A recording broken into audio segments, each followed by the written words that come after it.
विठ्ठल विठ्ठल विठ्ठल विठ्ठल विठ्ठल विठ्ठल विठ्ठल विठ्ठल विठ्ठल विठ्ठल विठ्ठल विठ्ठल विठ्ठल विठ्ठल विठ्ठल विठ्ठल विठ्ठल विठ्ठल हरि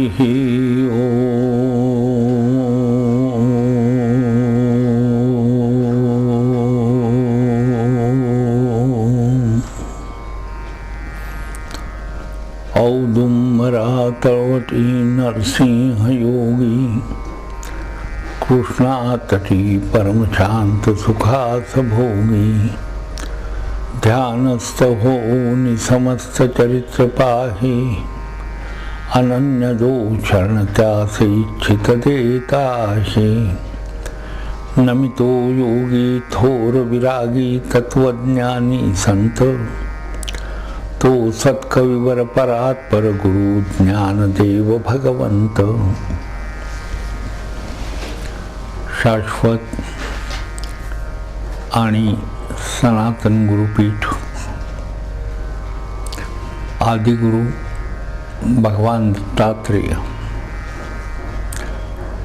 दत्त संप्रदायातील महनीय विभूती भगवान श्रीपाद श्रीवल्लभ श्रीमन नरसिंह सरस्वती श्री स्वामी समर्थ श्री कृष्ण सरस्वती परम पूजनीय वासुदेवानंद सरस्वती टेंबे स्वामी महाराज आणि हृदयस्थ सद्गुरु स्वामी स्वरूपानंद त्रिविक्रम भारतींसहित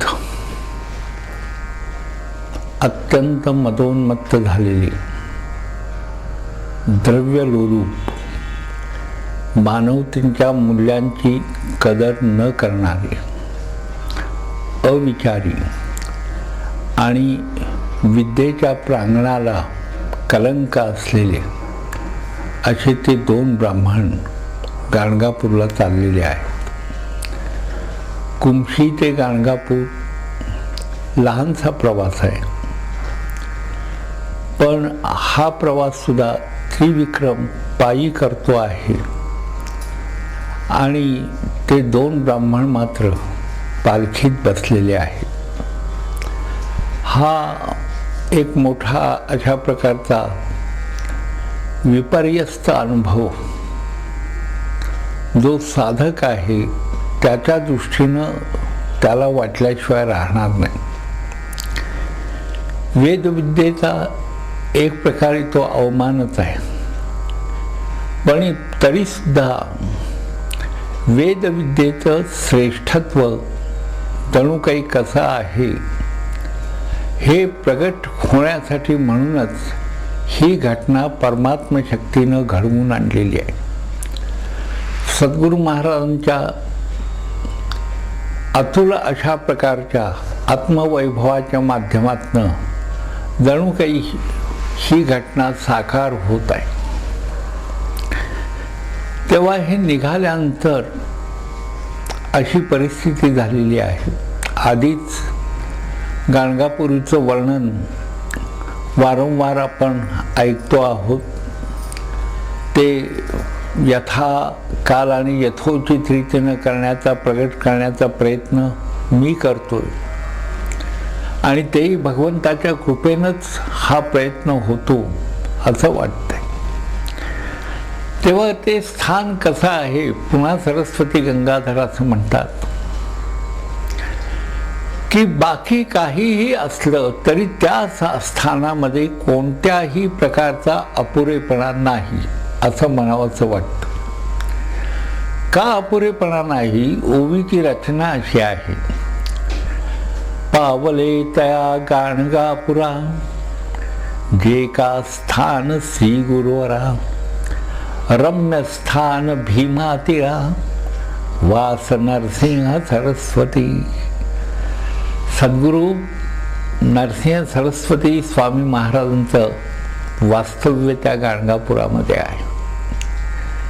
इतकंच नव्हे तर त्या ठिकाणी आपल्या ओतप्रोत भरलेल्या चैतन्यानं भीमा नदी वाहते आहे. भीमा आणि अमराजेचा संगम गाणगापुरात आहेच आहे. अष्टतीर्थ त्या गाणगापुरात अनेक पतितांना पावन करण्यासाठी सिद्ध आहेत. पावले त्या गाणगापुरा जे का स्थान श्री गुरुवरा, रम्य स्थान भीमातीरा. रम्य हा शब्द इथं साधकांच्या दृष्टीनं फार महत्त्वाचा आहे.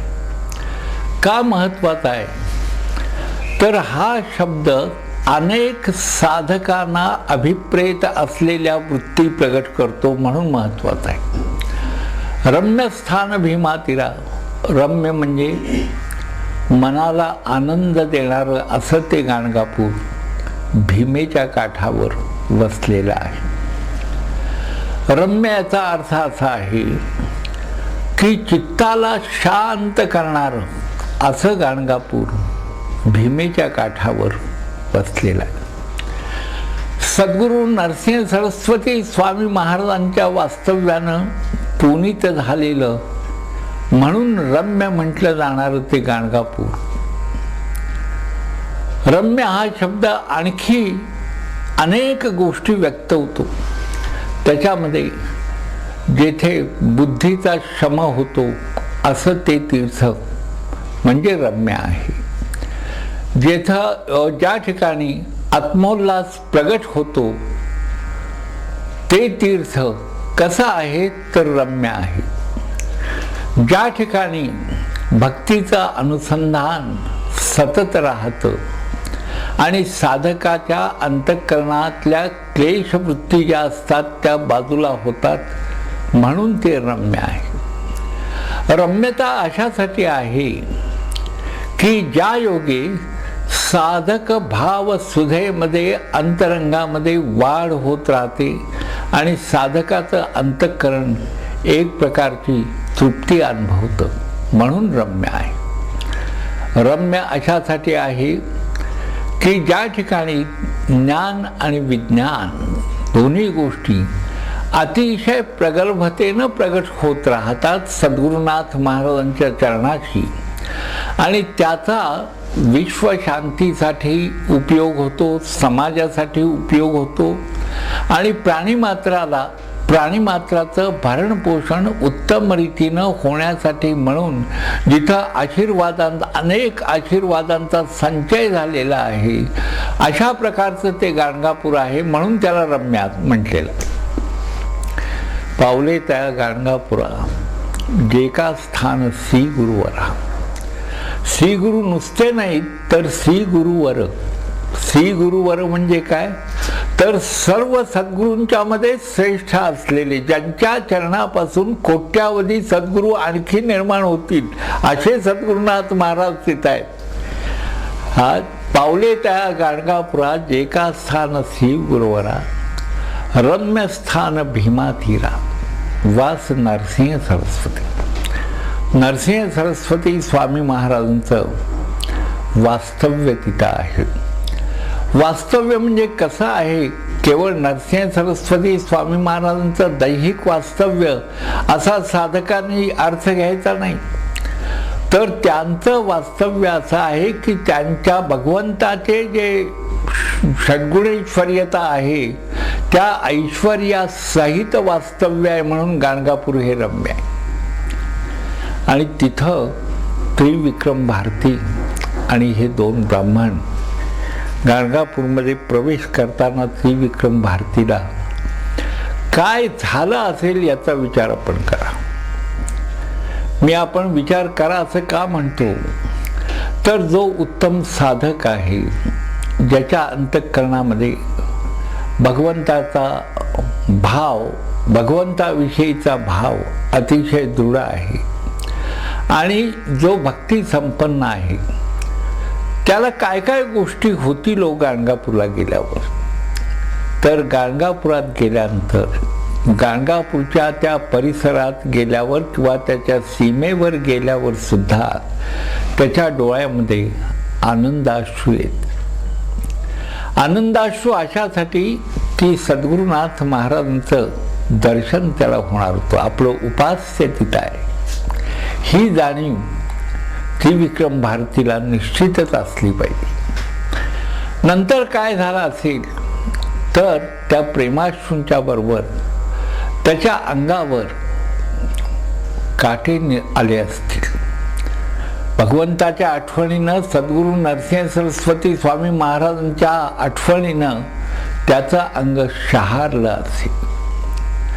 तिसरी गोष्ट काय झाली असेल, कारण तो उत्तम भक्त होता, नुसता वेदांचा अभ्यासू नव्हता, तर उत्तम भक्त होता आणि वेद ज्ञान जे आहे ते त्या वेदज्ञानानं त्याचं आत्मज्ञान अधिक रीतीनं सघन होण्यासाठी त्याला मदत झालेली होती.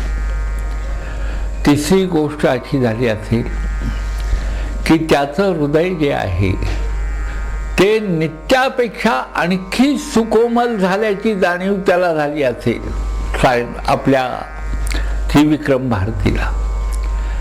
आणखी कोणती गोष्ट झाली असेल तर सर्वच्या सर्व अंग अत्यंत शांत रसानं भरलेला आहे असं त्याला वाटत असेल आणि शांत रसानं तो परिप्लुत झाला असला पाहिजे.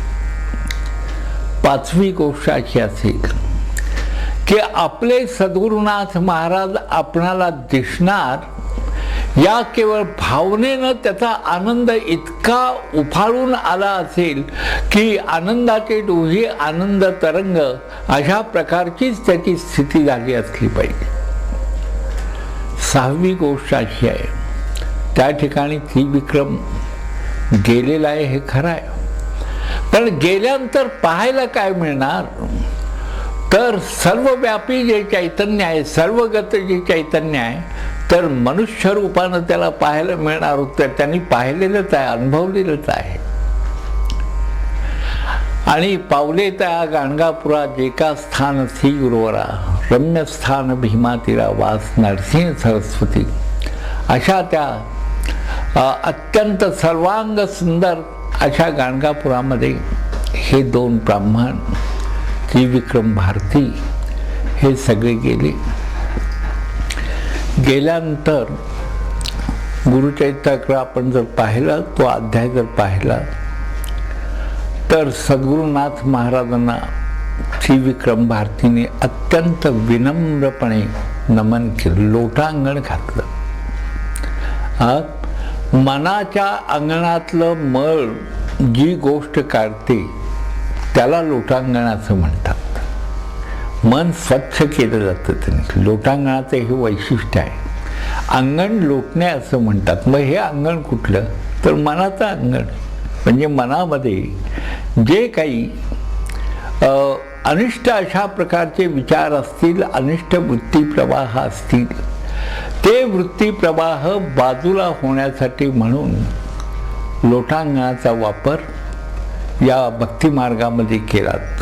घालीन लोटांगण वंदीन चरण, या दोन्ही गोष्टी तिथं झाल्याच असतील.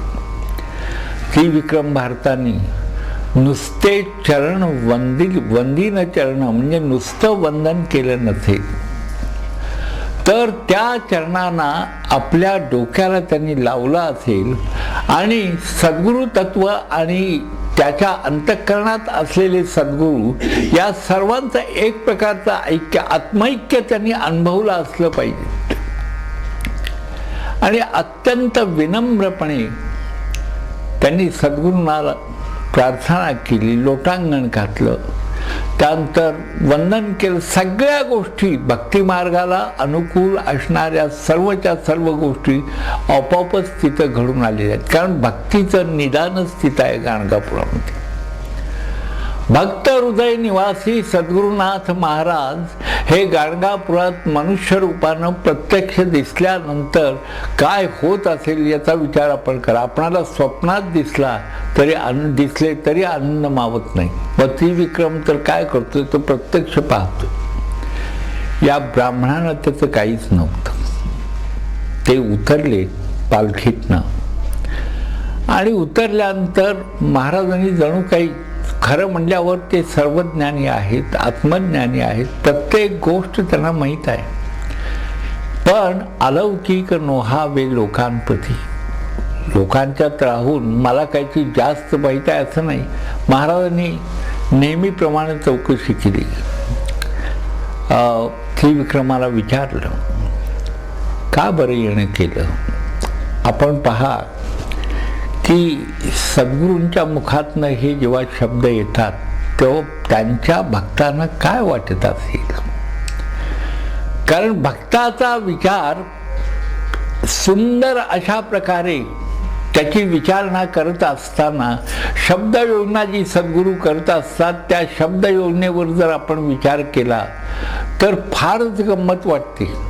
कारण ते शब्द काय असतात तर ते शब्द हे केवळ डोक्यात शिरत नाहीत, कानात शिरत नाहीत, तर हृदयांचं मिलन करत असतात. अध्यात्मामध्ये एक सुंदर अशी योजना आहे, शब्द योजना आहे. ती अशी आहे की इये हृदयीचे तिये हृदयी घातले. या हृदयातलं त्या हृदयात प्रविष्ट करून टाकायचं, घालायचं, नियोजन करायचं. पण सद्गुरूंनी त्रिविक्रमाला जेव्हा विचारलं की का बरं येणं केलं, तेव्हा एक क्षणभर त्रिविक्रम भारती काहीच बोलले नसतील. कारण मनात निर्माण झालेला जो भाव आहे तो भाव दृढ करायचा. भक्त एकदम बोलत नाही, फाड फाड बोलण्याची सवय त्याला असत नाही. प्रेमळपणानंच, नम्रपणाच. भाऊसाहेब महाराज उंदीकरांच्या समोर अंबुराव महाराज इतके विनयशील असायचे की शेवटी सद्गुरूंनी त्यांना सांगितलं, अंबुराया एष्टंत हेळी निन्न सेवा धन्य नादे. तुझी सेवा काय सांगू, मी धन्य झालो. तसं भक्त हा असं करतो की सद्गुरूंच्या ठिकाणी सुद्धा आपल्या अंतःकरणातला प्रेमाचा लोंढा जो आहे ना तो त्यांच्या ठिकाणी आपल्या प्रत्यक्ष कर्म माध्यमातून पोचवत असतो, वागणुकीतून पोचवत असतो, पोचलेलाच असतो. पण पोचवण्याची प्रक्रिया पुन्हा पुन्हा होत राहते. तेव्हा सद्गुरूंनी याला विचारलं त्रिविक्रमाला का येणं केलं. त्यावर त्यांनी फार सुंदर उत्तर दिलेलं आहे. आपल्या चरणदर्शनही फार सुंदर रीतीनं होतंय. आणि त्याचबरोबर हे ब्राह्मण आलेले आहेत आणि त्यांना वेदावर वाद करायची इच्छा झालेली आहे. आपण पहा, सद्गुरूंना आलिंगन सुद्धा त्रिविक्रम भारतीनं दिलं असावं आणि हे आलिंगन क्वचितच त्यांचं मिळत असतं. गुरुला मिठी मारायला मिळणं हे अवघड आहे, पण मिठी मारली, आलिंगन दिलं असं म्हणायला काही एकंदर तो अध्याय वाचताना हरकत नाही. आणि त्याने विचारलं तुझं येणं का झालंय, तेव्हा म्हटले हे वेदांच्यावर वाद करायला आलेले. इतकं सद्गुरूंचं सामर्थ्य अचाट आहे की क्षणार्धात सगळं विश्व इकडचं तिकडं करू शकतील. पृथ्वीचं संतुलन त्यांच्याच कृपेनं होत असतं आणि ती असंतुलित ही त्यांच्याच रागानं होत असते. एवढं सामर्थ्य असताना सुद्धा सद्गुरूंच्या चेहऱ्यावर जो प्रेमळ भाव आहे तो प्रेमळ भाव काय तर त्रिविक्रम म्हणजे त्यांचा भक्त आलेला आहे म्हणून प्रेमळ भाव निर्माण झाले. आणि त्याला विचारल्यानंतर त्याच्याकडे बघितलं आणि त्यांचा जेव्हा संवाद सुरू झाला तेव्हा त्रिविक्रमाने सांगितलं की हे दोन ब्राह्मण वेदांवर वाद करायला आलेले आहेत आणि त्यांना वाद जर नाही केला तर जयपत्र हवं आहे. हे ऐकल्यावर महाराजांनी त्यांच्याकडे बघितलं. अर्थात आपणाला सांगतो की ते ब्राह्मण कसेही असो पण सद्गुरू मात्र अत्यंत प्रेममय आहेत. त्यांनी त्यांच्याकडे जेव्हा बघितलं तेव्हा त्या ब्राह्मणांचंही भाग्य. उलट मला असं म्हणावंसं वाटतं की वेदावर त्यांनी वाद केला, अनेकांच्याकडनं जयपत्र घेतली आणि वाद द्रव्यासाठी म्हणून ते धडपडत होते. हे सगळं जरी असलं तरी यानं त्या प्रकारे वेद पठण झाल्यामुळं त्यांची पुण्याई फलित झाली असली पाहिजे. उगीच सद्गुरूंचं दर्शन होतंय का? म्हणजे काही असो, कशाही पद्धतीनं ते दर्शन होण्यासाठी म्हणून काहीतरी त्यांना एक पूर्व पीठिका निर्माण झालेलीच होती, म्हणून तिथपर्यंत गेले गाणगापूर. तेव्हा महाराजांनी त्यांना अत्यंत प्रेमळपणानं विचारलं की वेदावर आपण वाद करायला आला आहात, ही गोष्ट खरी आहे, पण वेद ही काही वादाची वस्तू नाही, वेद हा काही वादाचा विषय नाही. आणि अशा प्रकारे अहंकाराच्या एकंदर भूमिकेतून वेदावर वाद करणं हे गैर आहे. आणि त्याचबरोबर संन्याशाकडे जयपत्र मागणं हे तर अत्यंत गैर आहे. महाराजांनी त्यांना समजावायचा प्रयत्न केला. पण काय असतं की एकंदर कर्म जर आडवं येत असेल तर सदुपदेश काही पटत नाही. श्रीकृष्णाने सुद्धा कुरुसभेमध्ये परोपरीनं दुर्योधनाला समजावायचा प्रयत्न केला, पण श्रीकृष्णाला दुर्योधनानं दाद दिली नाही. आणि याचं कारण असं होतं की श्रीकृष्णालाच ते युद्ध घडवून आणायचं होतं.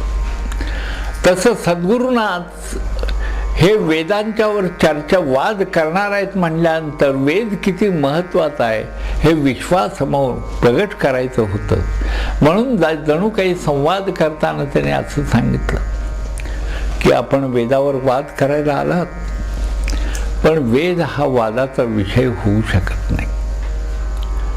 आणि अशा प्रकारचा जो आपल्या ठिकाणी अहंकार आहे, हा अहंकार अत्यंत गैर आहे. त्यासाठी म्हणून उदाहरण सरस्वती गंगाधर गुरुचरित्रामध्ये म्हणतात की अहंकारानं बाणासुराचा बळी घेतला. बाणासुराचं काय केलं? कौरवांचा विचार करा, या कौरवांचं काय झालंय हा विचार जर आपण केला तर त्या ठिकाणी सुद्धा अहंकारच कारणीभूत झालेला होता. इतकंच नव्हे तर लंकानाथ रावण जो आहे, या रावणाचा घाती अहंकारानंच केला. म्हणून सद्गुरुनाथ महाराजांनी त्या ब्राह्मणांना परोपरीनं समजावून सांगितलं, पण काही केल्या ते ऐकेनात. काही वेळा काय होतं की अवगुण जे असतात हे मृत्यूला कारणीभूत ठरतात. तेव्हा त्यांचा मृत्यू जवळ आलेलाच होता. महाराजांनी नाना प्रकारे समजावून सांगितलं तरी सुद्धा त्यांचं म्हणणं एकच होतं, ते म्हणजे वाद तरी करा, नाहीतर पत्र तरी द्या, जयपत्र तरी लिहून द्या. मग सद्गुरूंनी असा विचार केला की वेदांची जी मूलभूत भूमिका आहे आणि वेद सौष्ठव जे आहे, वेद किती महान आहेत, वेदाची जी विविध अंग आहेत, त्या सर्व अंगांचा त्या सर्वसाधारणपणे स्थूलमानानं त्यांना जाणीव द्यायची. आणि ती जाणीव देण्यासाठी म्हणून त्यांनी वेदव्यासाचा जो विचार आहे तो सांगितला महाराजांनी. म्हणजे पूर्वी व्यासाचं नाव कृष्णद्वैपायन हे होतं, पण वेद व्यास हे नाव का पडलं तिथं, तर त्यांनी वेद व्यस्त केलं, वेदांचं ॲनालिसिस करण्याचा प्रयत्न केला, विश्लेषण केलं, आणि विश्लेषण केल्यामुळं वेदव्यास हे नाव पडले. व्यासाचे 4 शिष्यक, ते सुमंतू वगैरे 3-4 पैल वगैरे या 4 शिष्यांची नावं सांगितली आणि म्हणले त्या ठिकाणी त्या शिष्यांच्यासाठी म्हणून व्यासांनी वेद मंडित करायचा प्रयत्न केला. पण वेद हे अनादि आहेत, अनंत आहेत, तेजोमय आहेत, ज्ञानानं परिप्लुत आहेत, आणि वेदांच्या शाखा, वेदातले अनुवाद या सगळ्या गोष्टी अत्यंत दुस्तर आहेत. त्यांना भारद्वाजाचं उदाहरण दिलेलं आहे. त्यांनी सांगितलं की भारद्वाज गेला ब्रह्मदेवाकडं आणि ब्रह्मदेवाला विनंती केली की मला वेद जाणून घ्यायचे.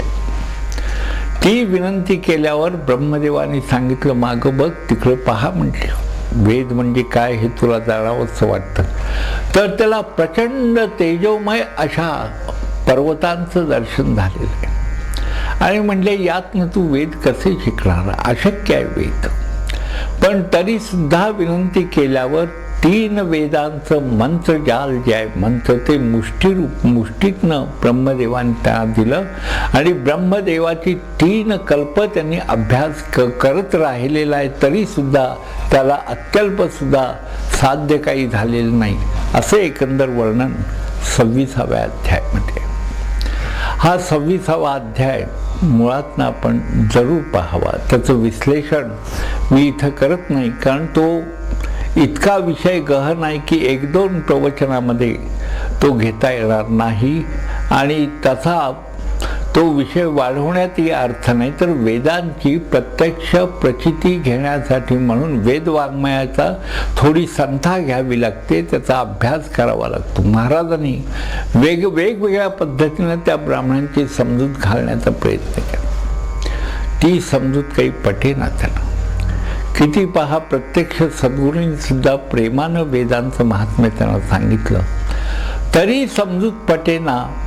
म्हटल्यानंतर मग ते अत्यंत प्रभावी आणि तेजोमय असलेलं जे गुरुतत्व आहे, त्या गुरुतत्वानं एक घटना सुंदर घडवून आणलेली आहे. आणि ती 27व्या अध्यायामध्ये. ती घटना जी आहे ती म्हणजे वेदांच्यावर विचार मांडण्यासाठी ज्याला कोणत्याही प्रकारचं ज्ञान नाही, जो अज्ञानी आहे, अशा मनुष्याला महाराजांनी पाचारण केलं आणि त्याला सांगितलं की यांच्याशी वाद कर. ती काय घटना आहे ते आपण पुढच्या प्रवचनामध्ये पाहायचं आहे. हरिः ओम.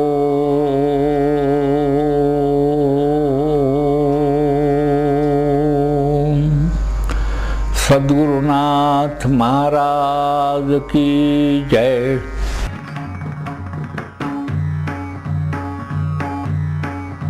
विठ्ठल विठ्ठल